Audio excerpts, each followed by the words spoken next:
Онцгой байгууллагын үйл ажиллагаа алба хаагчдын ажил мэргэжлийн онцлог, ард иргэдэд гамшигаас урьдчилан сэргийлэх, гамшигын эслэг бууруулах чиглэлээр мэдээллийг хүргэдэг Онцгой цаг нэвтрүүлгийн ээлж дугаар эхэлж байна.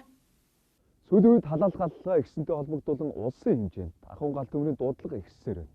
Он горсоор 3611 удаагийн дуудлага бүртгэгдээд байна. Үүний 63%-ийг гэр хорооллын айл өрхүүдэд илэрдэг зөрчлүүд эзэлж байна. Хүйтний улирал эхэлж айл өрх аж ахуй нэгж байгууллагуудын халаалт галлага эхэлсэнтэй холбогдуулан ахуйн галт төмрийн гаралт улсын хэмжээнд эрс нэмэгддэг. Тиймээс Онцгой байгууллагаас Монгол улсын шатар сайдын баталсан гэр хорооллын айл өрхүүдийн галын аюулгүй байдлыг хангуулах төлөвлөгөөт хяналт шалгалтыг улсын хэмжээнд зохион байгуулж байна. Тус шалгалтаар гамшигаас хамгаалах тухай, галын аюулгүй байдлын тухай хууль тогтоомж болон галын аюулгүй байдлын стандарт баримт бичгийн хэрэгжилтийг хангуулж, гамшигын эрсдлийг бууруулах галын аюулаас урьдчилан сэргийлэх ажлыг эрчимжүүлэн ажиллаж байгаа юм а.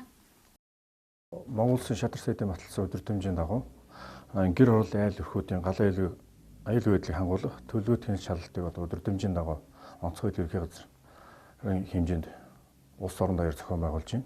Онцгой ерөнхий газраас гэр хорооллын айл өрхийн галын аюулгүй байдлыг хангуулах хяналт ханган шалган зааварлах хуудсын дагуу айл өрхүүдэд орж алба хаагчид маань заавар зөвлөмж өгч байна.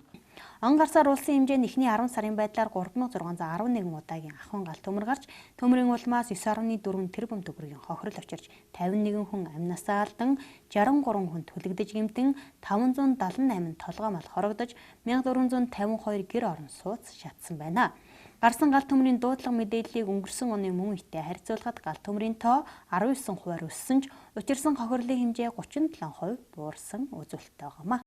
Харин нийслэлийн хэмжээнд гарсан галт төмрийн дийлэнх нь Баянзүрх дүүргийн нутаг дэвсгэрт гарсан байна. Баянзүрх дүүрэг нь 28 хороотой, эдгээр хорооноос 19 хороо нь гэр хороолол учраас галт төмрийн гаралт хамгийн их тохиолддог байна. Баянзүрх дүүрэг бол нийт 28 хороотой, өнөөс гэр хороолол бүхий хороод нь 19 хороо байдаг.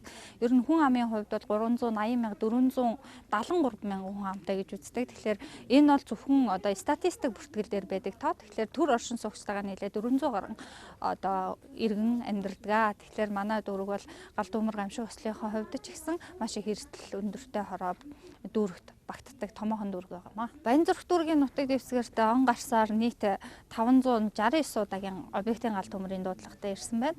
За ингээд үүнтэй холбогдуулаад гэр хороол бүхий хороодын хамгийн их эрсдэл хороодод галт төмрийн аюулаас урьдчилан сэргийлэх ажлыг зохион байгуулж ажиллаж байна. За энэ тоогоороо галт төмрийн тоогоороо 5 дугаар хороо мөн 22 дугаар хороо, 9 дугаар хороонууд бол галт төмрийн тоогоороо яг энэ ондоо тэргүүлж байгаа учраас энэ эрсдэлтэй өндөртэй хороо дээр аюулгүй байдлын өдөрлөгийг хийж байна. Энэхүү өдөрлөгийн арга хэмжээнд Баянзүрх хэрэглэгч дүүлжлэгт буюу цахилгаан түгээхийн хамт олонтой хамтарч зохион байгуулж байгаа. Цахилгааны терапиг шөнийн терапиг тэгэлсэнтэй холбогдуулан цахилгааны хит ачаал үүсэхгүй байх. Мөн дээрээс нь галт төмрийн аюулаас урьдчилан сэргийлэх нэгдсэн арга хэмжээг зохион байгуулж байна. За мөн айл өрхүүдээр орж аюулгүй байдлын заавар зөвлөмж өгөхөөс гадна яг худалдаа үйлчилгээний зорилттой хүнсний дэлгүүр болон үйлчилгээний зорилттой байгууллагуудын аюулгүй байдлыг шалгалтыг бас давхар хийгдэж байгаа. Хүн айлуудын цахилгааны аюулгүй байдлыг шалгахаас илүү яг гатан орчны цахилгааны утасны яг стандартын дагуу холбогдож мөн дээрээс нь яг тусгай зорилтын автомашин явах боломжийг нээсэн байна. Боломжтой эсхийг нь талаар одоо аюулгүй байдлыг шалгаж ажиллаж байгаа. Баянзүрх дүүргийн эрсдлүүхийн хороо болон 22 дугаар хороон дээр гэр хорооллын айл өрхүүдэд галын аюулгүй байдлыг урьдчилан сэргийлэх хяналт шалгалтыг зохион байгуулж байна.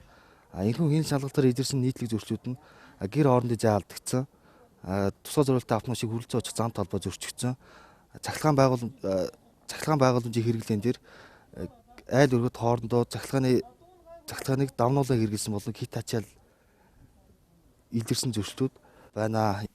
Харин Сүхбаатар дүүргийн хувьд 22 хороотой, үүнээс 10 хороо нь гэр хороол. Тус дүүргийн хэмжээнд он гарсаар 300 гаруй удаагийн гамшиг ослын дуудлага бүртгэгдсэн байна. Үүний 90 гаруй хувийг галт төмрийн дуудлага эзэлж байгаа юм. За Сүхбаатар дүүрэг 20 хороотой, үүнээс 11 хороо одоо гэр хорооллын хороод байдаг. Үүнд бол 22,500 гаруй өрөх, 82,600 одоо иргэд оршин суудаг байгаа. За Сүхбаатар дүүргийн хэмжээнд 2019 онд 300 гаруй удаагийн гамшиг ослын дуудлага ирснээс 270 гаруй удаагийн дуудлага нь бол галт төмрийн дуудлага байгаа. За эдгээр дуудлагуудын ихэнх хувь бол захиргааны аюулгүй байдал алдагдсанаас үүдэлтэйгээр тийм одоо зөрчил дутагдал илэрсэн тийм дуудлага ирж байна. Монгол Улсын засгийн газрын 2017 оны 129-р тогтоол 2019 онд Монгол Улсын шадар сайдын баталсан хорооны одоо гэр айл өрхөөдөд галын айлаас өрсөн сэргийлэх үзлэг шалгалтыг зохион байгуулахдаа төлөвлөгөө шалгалтын дагуу онцгой байдлын хэлтэс за дүүргийн одоо аламтрах ангийн хаал багш ахлагч бүрэлдэхүүний хамтран одоо гэр хорооллын айл өрхөөд үзлэг шалгалтыг бол зохион байгуулад явж байна. Дүүргийн засаг даргын нөөц хөрөнгнөөс бас тодорхой хэмжээний хөрөнгө шийдүүлээд айл өрхүүдийн одоо шөнийн цахилгааны тарифыг тэгэлсэнтэй холбогдуулаад бас тодорхой өрхүүдэд хөнгөлт үзүүлэхээр бас засаг даргын хөрөнгө ус шийдвэрлүүлсэн байгаа. Тиймээс Сүхбаатар дүүргийн онцгой байдлын хилцээс санаачлан залгсан бол салга, салгасан бол шалга айныг гэр хорооллын айл өрхүүдийн галын аюулгүй байдлыг хангуулах төлөвлөгөөт хяналт шалгалтын хүрээнд зохион байгуулж байна. За Сүхбаатар дүүргийн онцгой байдлын хилцээс залгсан бол салга, салгасан бол залга айныг 2019 оны 11 сарын 14-нд төсөөлж ажиллаж байна. За энэ өдөртөмжийн дагуу ягаад энэ өдөртөмжийн аян ихтүүлэх болсон бэ гэхлээр Монгол Улсын шадар сайдын баталсан өдөртөмж за гэр хорооллын айл эрхүүдийн аюулгүй байдал. За дараагийн дугаарт шөнийн гэр хорооллын айл эрхүүдийн шөнийн тариф тэгсэнтэй холбогдуулаад ийм аяныг иргэд манай зэлцээ зохион байгуулж байгаа. 2019 онд галт төмөр гарсан судалгаа авч үзэхэд нийтдээ 59% нь захиргааны аюулгүй байдлаас галгарсан байна гэж байгаа. Тэгээд энэ аяныг бүмэн ялгаа байхгүй, байшин хороолдож ялгаа байхгүй бүгдэнд нь энэ аяныг тодорхой хэмжээний балкатыг нь ажил хэрэг болгуулад за дараагийн дугаарт энэ аян маань өөрөө 11 сарын 29-ны өдрийн дотор болж явагдах хэрэгтэй байгаа. Тэгээд энэ дээр хэд манай Сүхбаатар дүүргийн онцгой байдлын хилцэд тариалагддаг бүх 20 хорооны одоо засаг даргын ажлын албаных маань идэвхтэй оролцох гэдэг байдлаар уриалж байна. Ахуйн гал төмөр нь иргэдийн санамсар анхаарал болгоомжийн үйлдэлээс галын аюулгүй байдлыг хангах хууль дүрмийг зөрчиж, холбогдох байгууллага албан тушаалтнаас тавьсан шаардлага мэдээллийг хугацаанд нь биелүүлж, илэрсэн зөрчил дутагдлыг арилгаагүйгээс шалтгаалж байгаамаа.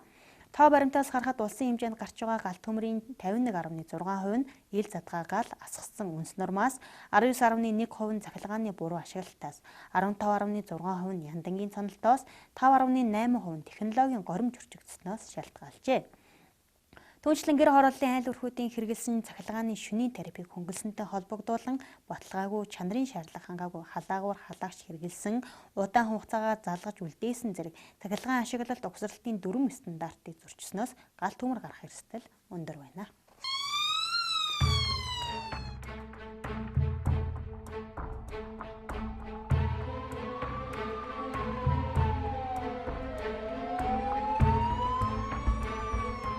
Хэмжээнд тохиолдож байгаа аюулт үзэгдэл гамшиг ослын дуудлагын 80 орчим хувийг ахуйн гал төмөр эзэлж байна.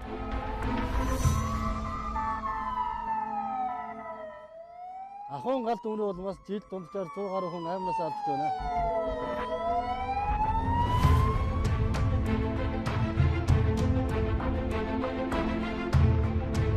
Тиймээс үс нурмаа хэлж байгаа газар хаяхгүй байх, зориултын савнд хийж хөвших Хийсэн цоохныхаа аюулгүй байдлыг хангахыг анхааруулж байна.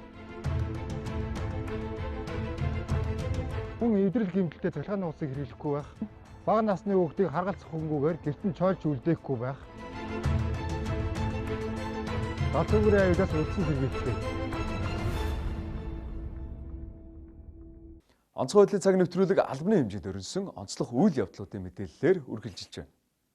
Бүгд найрамдах Хятад ард улсын Ханжуу хотын анх удаага зохион байгуулагдсан олон улсын 90 хайх аврах багийн цэнхэрдүүл галын спортын тэмцээнд онцгой байдлын байгууллагын баг тамирчид амжилттай оролцоод ирлээ. Онцгой байдлын ерөнхий газраас Япон улсын олон улсын хамтын ажиллагааны байгууллагатай хамтран Монгол улсын газар хөдлөлийн гамшигаас хамгаалах чадварыг бэхжүүлэх төслийг 2017-оос 2019 онд амжилттай хэрэгжүүллээ. Төв орон нутгийн онцгой байдлын газар хэлтээс анги байгууллагуудын 2019 оны жидийн эцсийн бэлэн байдлын үзлэг шалгалтыг зохион байгуулах онцгой байдлын ерөнхий газрын ажлын хэсгүүд орон нутагт ажиллаж байна. Баян аймгийн Дэлгэн суманд ирэнхай хаврах бүлгийг байгуулж үйл ажиллагааг нь эхлүүллээ. Баруун бүсийн төв Ховд аймгийн Онцгой байдлын газар 24 хайлын орон сууцыг ашиглалтанд оруулж алба хаагчдад түлхүүрийг нь гардуулан өглөө. Эдгээр болон бусад мэдээллийн дэлгэрэнгүй хүлээн авч үзнэ.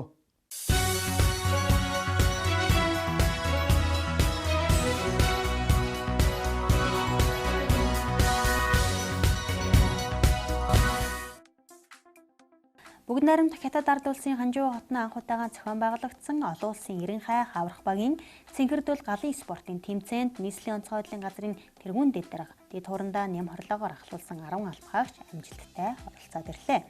Тэмцээнд 15.200 орчим албахаагчид оролцож 9 төрлөөр өрсөлдөн аваргуудаа шалгаруулсан байна.